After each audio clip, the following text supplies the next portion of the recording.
Hello students, welcome to exam universe ladder to success. मेरा नाम है विकास और आज की इस वीडियो में हम लोग सीखने वाले हैं आज का इम्पोर्टेंट करंट अफेयर जो आपके आने वाले एग्जाम्स के लिए बहुत ज़्यादा इंपॉर्टेंट होने वाला है। फिर चाहे आप एसएससी की प्रिपरेशन कर रहे हो, बैंक की प्रिपरेशन कर रहे हो या फिर किसी भी कंपटीशन एग्जाम की प्रिपरेशन कर रहे हो, करंट अफेयर आप लोगों के लिए बहुत ज़्यादा इंपॉर्टेंट होता है। और जैसे कि आप लोगों को पता होगा कि एसएससी सीपीओ का नोटिफिकेशन आ चुका है और उसका एग्जाम भी जल्द होने वाला है, तो हमारे चैनल पर भी सारी क्लासेस शुरू कर दी गई हैं, आप लोग जाकर देख सकते हैं। ठीक है, बात करें यार आज की डेट की तो आज है 11 जुलाई। और अगर आप लोग इस वीडियो का पीडीएफ डाउनलोड करना चाहते हैं तो आप लोगों को हमारे टेलीग्राम चैनल का लिंक डिस्क्रिप्शन में मिल जाएगा, जहां से जाकर आप लोग हमारे टेलीग्राम चैनल को ज्वाइन कर सकते हैं, जहां से आपको सारी पीडीएफ मिल जाएंगी। साथ ही साथ आप लोग फेसबुक ग्रुप भी ज्वाइन कर सकते हैं, जहां से आप लोग को पीडीएफ डाउनलोड कर सकते हैं और भी ढेर सारी जानकारी ले सकते हैं। इंस्टाग्राम का भी लिंक मैंने आप लोगों को डिस्क्रिप्शन में दे रखा है। अगर आप लोगों को करियर से रिलेटेड आपकी कोई भी समस्या है तो आप लोग वहां पर अपना क्वेश्चन पूछ सकते हैं और मैं वहां पर डेली करंट अफेयर की क्विज भी डालता हूं, तो आप लोग वो भी दीजिएगा, जिससे कि आप लोगों की डेली प्रैक्टिस भी हो जाया करेगी। ठीक है, बढ़ते हैं आज के पहले क्वेश्चन की तरफ। तो हाल ही में जारी की गई global real estate transparency index में भारत की रैंक क्या रही है? तो भारत की रैंक रही है 34। अब ये होती क्या है, देखो रियल एस्टेट के बिजनेस में ना जितनी ट्रांसपेरेंसी हो उतना अच्छा है, और ट्रांसपेरेंसी के हिसाब से भारत की जो रैंकिंग है वो है 34। यानी कि जितनी भी उस बिजनेस में ट्रांसपेरेंसी है, यानी पूरी तरीके से पारदर्शिता है और जितना मतलब बिजनेस सुलझा हुआ है, बड़ी आसानी से हो रहा है, तो उन चीज़ों में भारत की जो रैंकिंग है वो 34 है। और भारत जो है वो सेमी ट्रांसपेरेंसी में आता है, मतलब फुल ट्रांसपेरेंसी तो नहीं है लेकिन फिर भी सेमी ट्रांसपेरेंसी में भारत आता है। ठीक है, अब बात करेंगे अगर सबसे पहले नंबर पर कौन है, तो देखो सबसे पहले नंबर पर है यूके, सेकंड नंबर पर है यूएस और थर्ड नंबर पर है ऑस्ट्रेलिया। ठीक है, और इतना तो तीन तक आप लोग याद मत रखिए। देखिए, एक तो आप यूके याद रख लीजिए सबसे पहले नंबर पर कौन है, और 34 नंबर पर है इंडिया। आप लोग इतना याद रख लीजिए, आपके एग्जाम में इतना ही मोस्टली पूछा जाएगा। आप लोगों को वैसे भारत के लिए पूछा जाएगा, इंडिया की रैंकिंग पूछी जाएगी, और कभी कभी अगर फर्स्ट रैंकिंग पूछ भी ली गई तो आप लोग यूके यानी यूनाइटेड किंगडम आप लोग याद रखिएगा, उत्तराखंड नहीं है, यूनाइटेड किंगडम। ठीक है, बढ़ते हैं अगले क्वेश्चन की तरफ। तो प्रधानमंत्री जी ने एशिया की सबसे बड़ी सौर ऊर्जा परियोजना का उद्घाटन कहाँ पर किया है? तो ये एमपी में किया है, और एमपी में भी मैं आप लोगों को बता दूं एमपी में भी कहाँ किया है, तो ये रीवा डिस्ट्रिक्ट में किया है।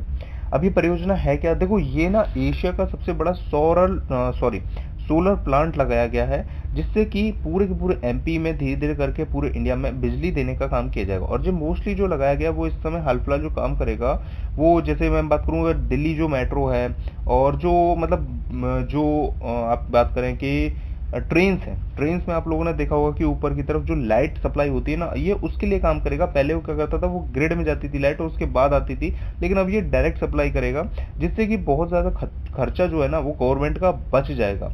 अभी इसकी बात करें तो ये एमपी के रीवा डिस्ट्रिक्ट में प्रधानमंत्री नरेंद्र मोदी जी ने वर्चुअली, मतलब कि जाकर नहीं लेकिन अपने यहाँ से ही वर्चुअली इसे स्टार्ट किया है, और कल ही ये स्टार्ट हुआ है। और प्रधानमंत्री जी ने कहा है कि देखो जो सौर ऊर्जा ना वो बहुत ही ज़्यादा शुद्ध और सुरक्षित है, और हम जहाँ रहते हैं, हमारा जो कंट्री पड़ता है ना, वहाँ पर जो सौर ऊर्जा है वो बहुत ज़्यादा हमें मिलती है, लेकिन हम उसका यूटिलाइज नहीं करते हैं। लेकिन अब हम उसका यूटिलाइज क्या करेंगे, और ये हमारी ऊर्जा है ना वो आवश्यकताओं के लिए एक सुरक्षित स्रोत भी है। तो और दूसरी बात यह है कि ये जो है ना वो आत्मनिर्भर भारत बनने की पहल के रूप में भी यूज की जा रही है, क्योंकि अब तक देखो ये जो है ना, ये जो प्लांट है ये एशिया का सबसे बड़ा प्लांट लगाया गया है। और अब तक की अगर मैं बात करूँ तो चाइना के पास था जो सबसे बड़ा प्लांट था, जो कि मतलब लाइट सप्लाई का था। और हम लोग भी बहुत सारी चीज़ें ऐसी थी जो इसके लिए, मतलब लाइट के लिए, जो बिजली उत्पादन के लिए हम लोग बाहर से इंपोर्ट किया करते थे, लेकिन अब हमें उन चीज़ों की ज़रूरत नहीं पड़ेगी और हम अपने देश में सब चीज़ें कर पाएंगे। तो ये एक आत्मनिर्भर भारत बनने की एक पहल है जो कि मोदी जी और भारत देश द्वारा शुरू की गई है। ठीक है, तो इतनी जानकारी आप लोग इस पावर प्लांट के बारे में याद रखिएगा। ठीक है, बढ़ते आगे।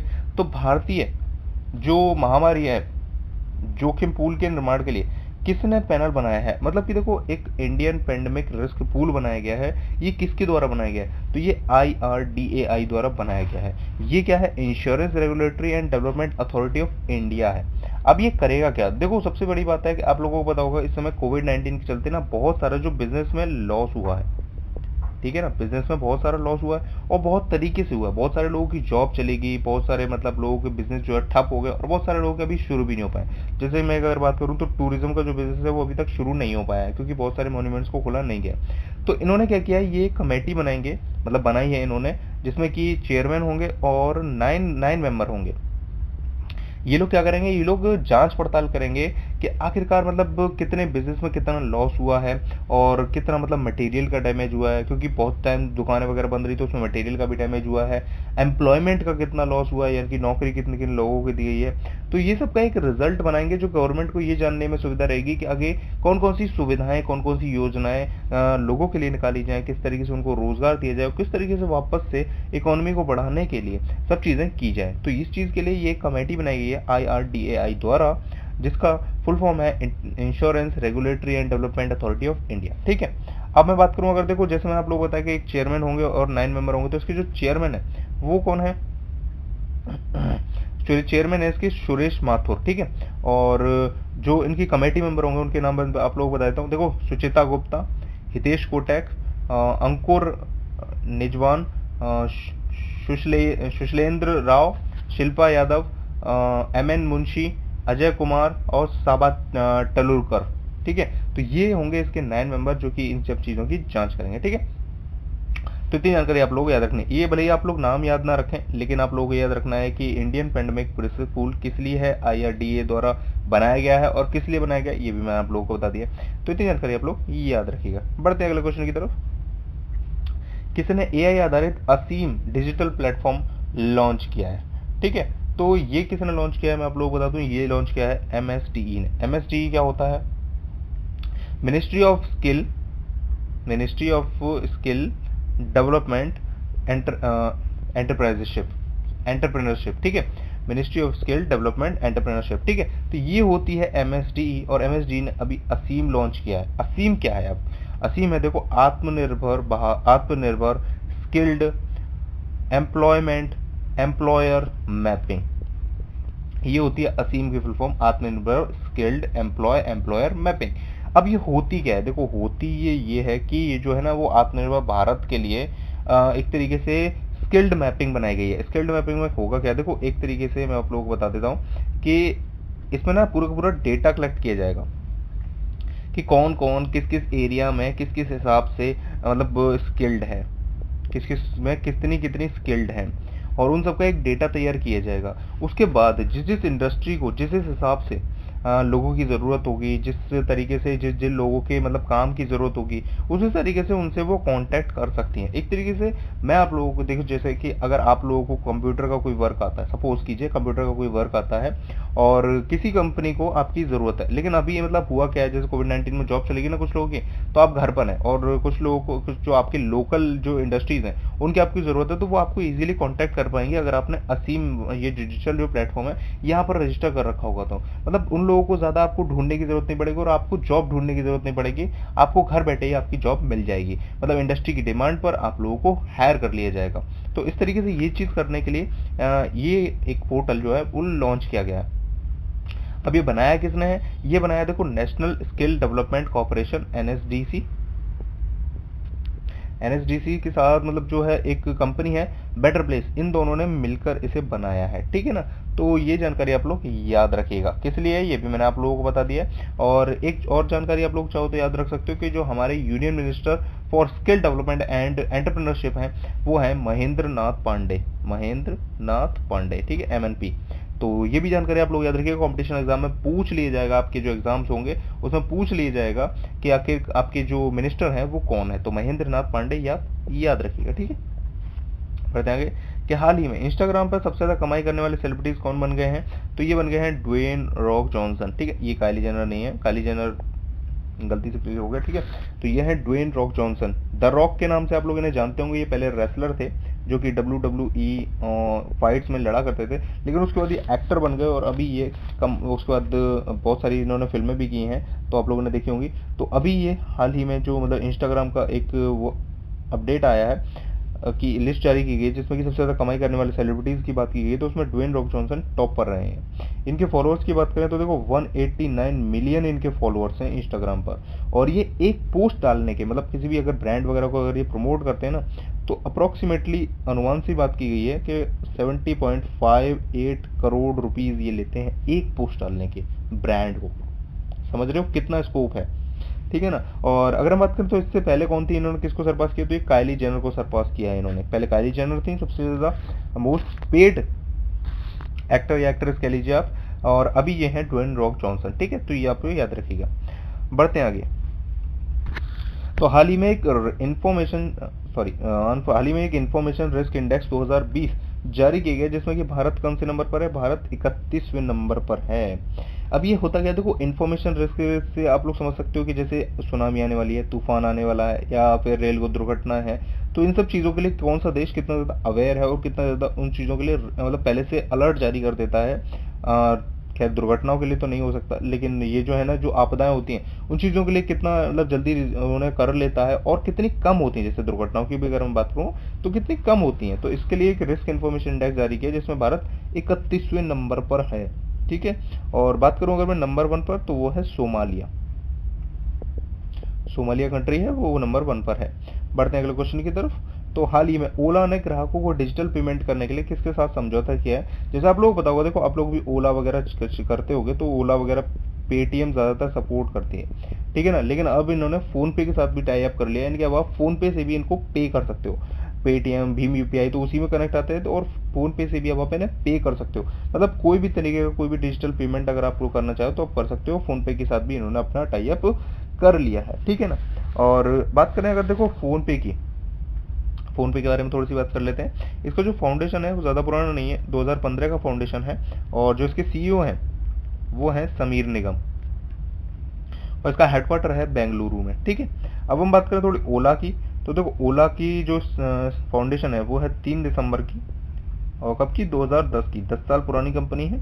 इसके जो सीईओ हैं वो हैं भावेश अग्रवाल, और इसका भी हेडक्वार्टर जो है वो बेंगलुरु में है, ठीक है। तो इतनी जानकारी आप लोगों को फोन पे की और ओला की ये भी मिल गई। आप लोग इसी तरीके से देखो हर एक टॉपिक पे हर एक चीज़ रिलेट करके पढ़ोगे तो बड़ी आसानी से चीज़ें याद होती जाएंगी, आप लोगों को कभी कोई दिक्कत नहीं आएगी, ठीक है। बढ़ते हैं आगे।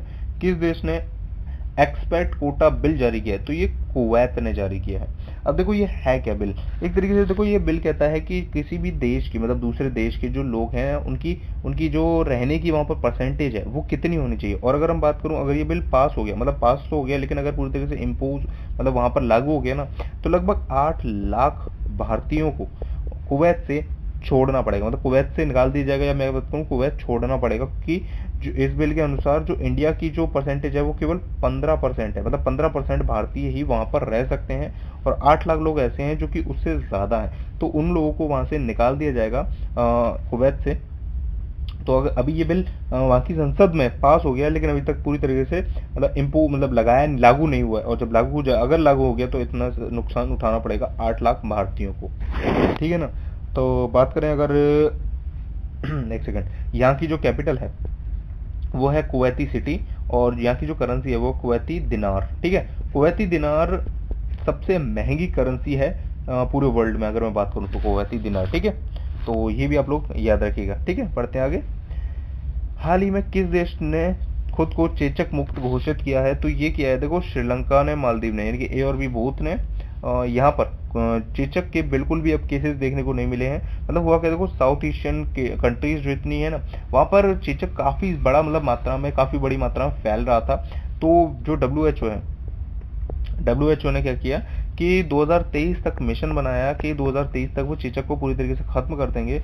और लेकिन ये जो कंट्रीज हैं श्रीलंका और मालदीव, ये मतलब फर्स्ट कंट्रीज बन गए हैं जहां पर मतलब चेचक समय से पहले ही खत्म हो गया। मतलब 2023 का टारगेट था, लेकिन इन्होंने 2020 में ही खत्म कर दिया, और अब एक भी केसेस वहाँ पर नहीं है, ऐसा वहाँ की गवर्नमेंट और वहाँ के जो हेल्थ डिपार्टमेंट है उन्होंने बताया है, और WHO ने भी इस बात को कंफर्म किया है, ठीक है ना। तो ये चीज़ आप लोग याद रखिएगा, ओके। बात करें अगर देखो थोड़ी सी WHO के बारे में, तो WHO का जो फाउंडेशन है वो है 1948 का, और इसका जो हेडक्वार्टर है वो है जिनेवा, स्विट्जरलैंड में, ठीक है।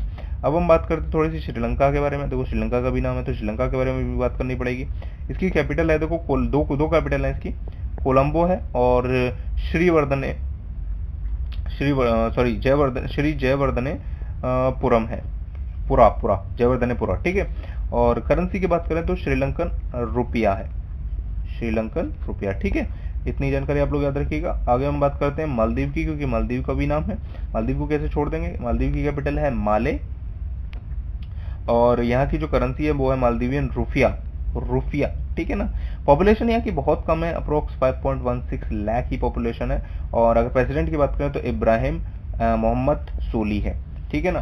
और अगर मैं बात करूँ देखो मालदीव के बारे में, मालदीव बहुत सारे आइलैंड्स का एक देश है, छोटे छोटे ढेर सारे आइलैंड्स है और उनका एक देश है, ठीक है।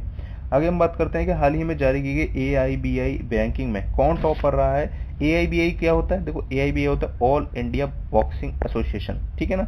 इन्होंने एक रैंकिंग जारी की है भारतीय खिलाड़ियों की, जिसमें कि अमित पंघाल जो है वो टॉप पर रहे हैं, ठीक है। अमित पंघाल एक बॉक्सर है और वो इस समय रैंकिंग के हिसाब से सबसे ज़्यादा रेटिंग पॉइंट के साथ टॉप पर है, ठीक है। तो अगर हम बात करें देखो AIBI के बारे में, तो AIBI का फाउंडेशन कब हुआ था, 1946 में हुआ था, आज़ादी से पहले का फाउंडेशन है। और हेडक्वार्टर की अगर हम बात करें तो लुसाने में है।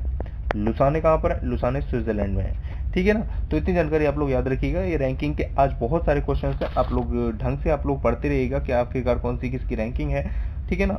बढ़ते हैं आगे। तो ये थे आज के इंपॉर्टेंट कुछ 10 सवाल। अब हम बात करते हैं कुछ ब्रेकिंग न्यूज़ के बारे में। तो उत्तर प्रदेश गवर्नमेंट ने एक लॉकडाउन लगाया है 2 दिन का, मतलब बात कर सकते हैं कि 10 तारीख को यानी कल से रात 10 बजे से ये इम्पोज हुआ है और जो 13 तारीख को सुबह 5 बजे तक ये रहेगा। मतलब यूपी गवर्नमेंट ने इसीलिए लगाया क्योंकि वहाँ पर बहुत सारे जो केसेस हैं ना कोविड-19 के, कोरोना के, वो बहुत सारे देखने को मिल रहे हैं और उन सबको को कम करने के लिए, अभी कुछ हालात चेक करने के लिए कि अगर लॉकडाउन लगाया जाता है तो कितनी उसमें गिरावट आती है, चीज़ देखने के लिए उन्होंने लॉकडाउन लगाया है और हो सकता है इसे बाद में बढ़ाया भी जाएगा। बात करते हैं आगे। तो CBDT और SEBI ने एक MOU साइन किया है डेटा एक्सचेंज करने के लिए, ठीक है ना। देखो डेटा एक्सचेंज करने के लिए CBDT ने सेंट्रल बोर्ड ऑफ डायरेक्ट जो टैक्स है, उन्होंने security and exchange board of India जो है SEBI, उसके साथ एक MOU साइन किया है। यानी कि ये एक दूसरे का जो डाटा है वो एक्सचेंज कर सकेंगे, मतलब जो CBDT है वो SEBI से डेटा ले सकता है और जो SEBI है वो उसको डेटा भेज सकता है for regulating exchange of data, ठीक है ना। ऑन रिक्वेस्ट पर आप लोग मतलब ये लोग डेटा ट्रांसफर कर सकेंगे ताकि मतलब किसी भी तरीके की कोई भी मतलब मिस इंटरप्शन ना हो, इसलिए, ठीक है। एक मीटिंग की गई है इंडिया और यूरोपियन की, 15वीं मीटिंग हुई है। ये हर साल होती है वैसे तो, लेकिन इस बार हुआ क्या है, इस बार खास क्या है, देखो इस बार की जो मीटिंग में खास है इंडिया और यूरोपियन की मीटिंग में कि ये ना मतलब वर्चुअल की गई है। पहली बार ऐसा हुआ कि ये वर्चुअल हुई है, वीडियो कॉन्फ्रेंसिंग के जरिए की गई है। लेकिन वैसे ये हमेशा मिलकर होती थी, लेकिन पैंडेमिक सिचुएशन की वजह से इस बार सारी की सारी जितनी भी मीटिंग्स हो रही है ना वो सारी की सारी वर्चुअल हो रही हैं। पैंडेमिक सिचुएशन की वजह से सारी सारी वीडियो कॉन्फ्रेंसिंग पर हो रही हैं और इस बार भी ये की गई ये वर्चुअल। और इसमें जो ग्लोबल बिजनेस है, मतलब बिजनेस में सबको लॉस हुआ है उस पर चर्चा की गई है और साथ ही साथ जो कोविड-19 के इलाज वगैरह उस पर भी चर्चा की गई है, ठीक है ना। नरेंद्र मोदी जी ने इसे हेड किया था, भारत के जो प्रधानमंत्री हैं उन्होंने इसे हेड किया था, ठीक है ना। और जो बात करें तो ये 15वीं मीटिंग थी और ये हर साल होती है, ठीक है। बात करते हैं अगले क्वेश्चन की। तो कोविड-19 का जो इम्पैक्ट है, तो सुप्रीम कोर्ट ने क्या किया है कि अलाउ कर दिया है कि जो नोटिस हैं, सम्मन है और जितनी भी मतलब आप लोगों ने देखा होगा कि जो कानूनी कार्रवाई जो होती है ना उसके जो नोटिस वगैरह भेजे जाते हैं वो सभी अब डिजिटली भेजे जाएंगे, आपको मेल कर दिए जाएंगे, आपको व्हाट्सएप कर दिए जाएंगे, ठीक है ना। तो इस तरीके से अब जो सम्मन है, वारंट है और जितने भी मतलब कानूनी जो कागज होते हैं वो आप लोगों को घर घर जाकर नहीं दिए जाएंगे और आप लोगों को मतलब घर घर जाकर भी दे सकते हैं, लेकिन अगर आप कंटेनमेंट जोन या फिर ऐसे जोन में रहते हैं जहाँ, तो वहाँ पर वर्चुअल मतलब डिजिटली ट्रांसफर कर दिए जाएंगे, ठीक है। डिजिटल माध्यम को सुप्रीम कोर्ट ने मंजूरी दे दी है, ठीक है। तो इतना आप लोग याद रखिएगा। तो ये था आज का important current affair. I hope आप लोगों को समझ में आया होगा। जो चीज़ आपको समझ में नहीं आई हो आप लोग नीचे कमेंट करके बता सकते हैं। वीडियो अगर हेल्पफुल रहता हो, अगर अच्छा लगता हो तो देखो अभी तक आपने लाइक नहीं किया, आप लोग लाइक ज़रूर कर दीजिएगा, चैनल को सब्सक्राइब जरूर कर लीजिएगा ताकि आप लोग आगे भी ढेर सारी अपडेट्स पा सकें, आप लोग ढेर सारी क्लासेस ले सकें, ठीक है ना। ऐसे CPO की क्लासेस आप लोग सारी सारी ले सकते हैं, हमारे चैनल पर चल रही है। Thank you so much for watching my video, ठीक है। टिल देन जय